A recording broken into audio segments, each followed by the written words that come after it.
This isn't going to be very easy, but I was just out there all alone in the world, and I got so scared because all I could think about was how I had no place in this world. And then just out of nowhere, I realized that I do have a place in this world and that place is with you. And I flew and I took a taxi to get to you, and I just had to see you. Thank God you're... Oh. Wait. I'm sorry, you're... This is the house. I'm so sorry. Does a Daniel Harding live here? I'm looking for a Daniel Harding. You're looking for... Looking for a Daniel Harding. Yeah, he lives here, I thought. But... Oh. He doesn't, does he? Oh, I'm so sorry. God, I'm so embarrassed. Who is this woman and what is she doing here? I just honestly thought he'd be here. I always thought he would be here. Always. Do you know him? He's a big guy. Big, tall, played basketball, all Eastern Maine center, strong. Do you know him? He also played hockey. Well... Oh, God. Please don't answer that. I know that was a horrible question to ask somebody that lives in a small town, as if everybody in small towns knows everybody else. I mean, I can't believe I don't live here anymore, but when I did live here, I hated it when people assumed that I knew everybody in town just because it was small. It was as bad as when they would ask us, like, is there plumbing up there? I mean, people in small towns don't really know anybody any better than they do in big towns. I mean, you know that. It's just, you know who you know, and you don't know who you don't know, and just like anywhere else. Ugh.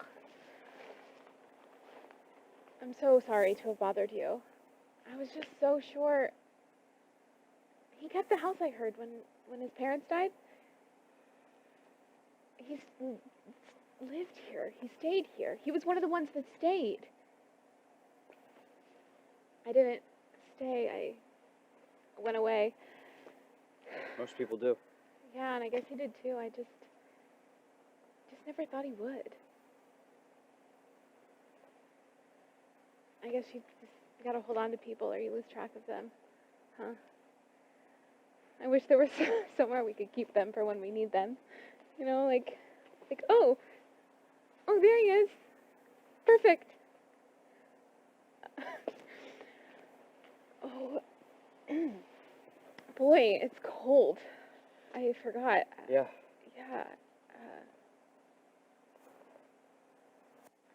I can't believe.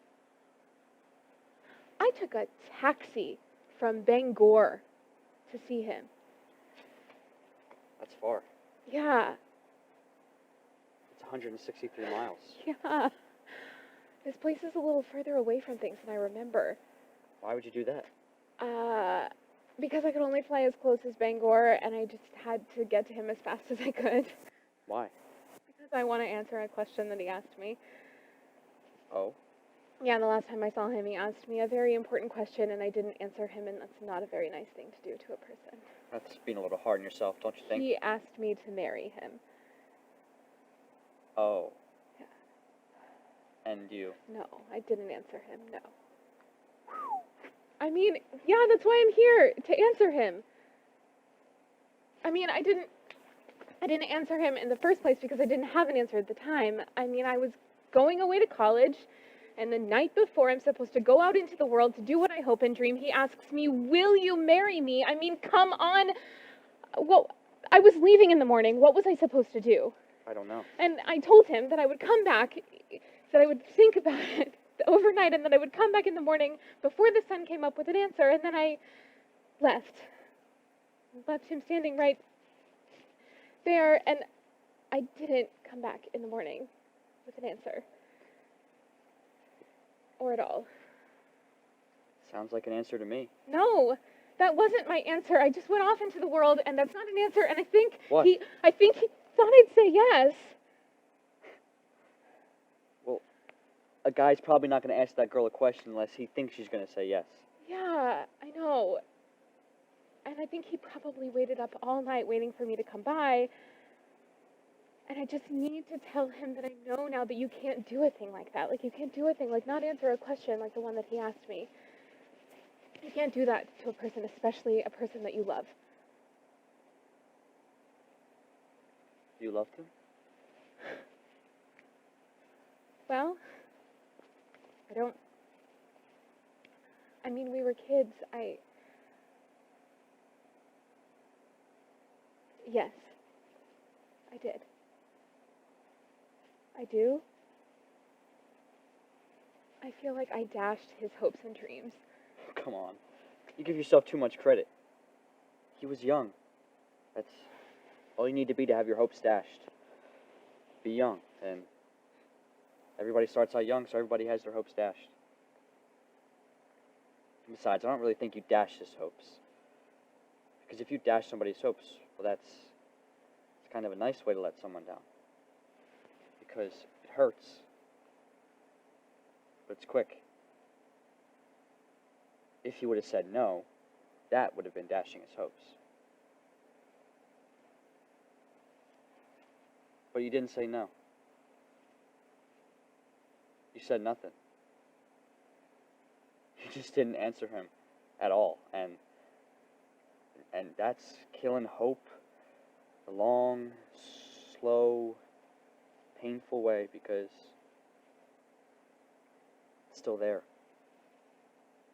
Just hanging on. Never really goes away.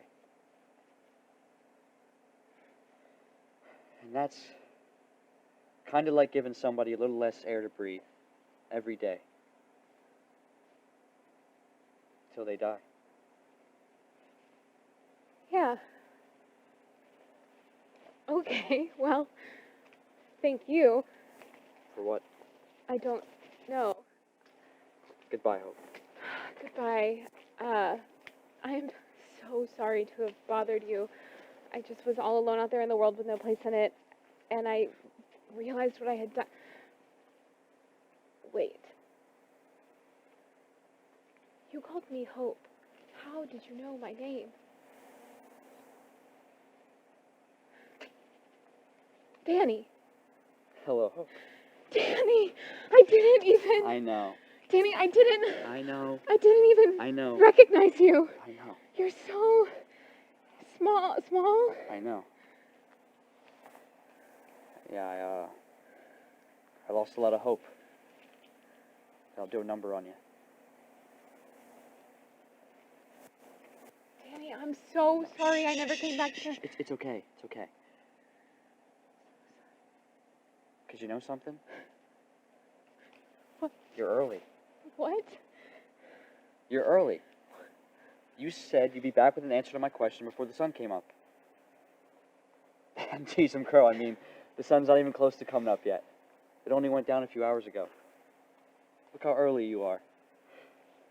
That's good of you.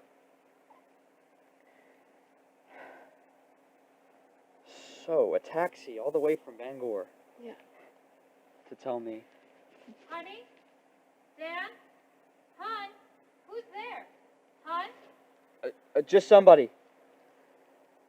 Needs directions. It's awful late for directions. Yes, Suzette, listen. I'll be right in. Okay.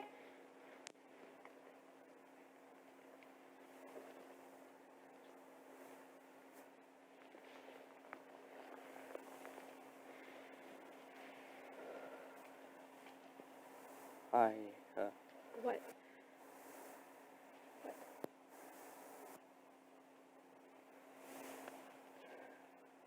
I hope you find it, Hope. Your place in this world. Goodbye. Bye, Danny.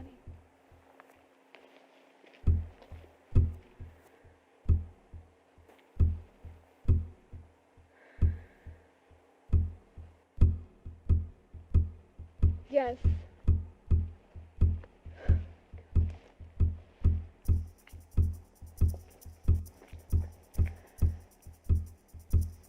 Yes.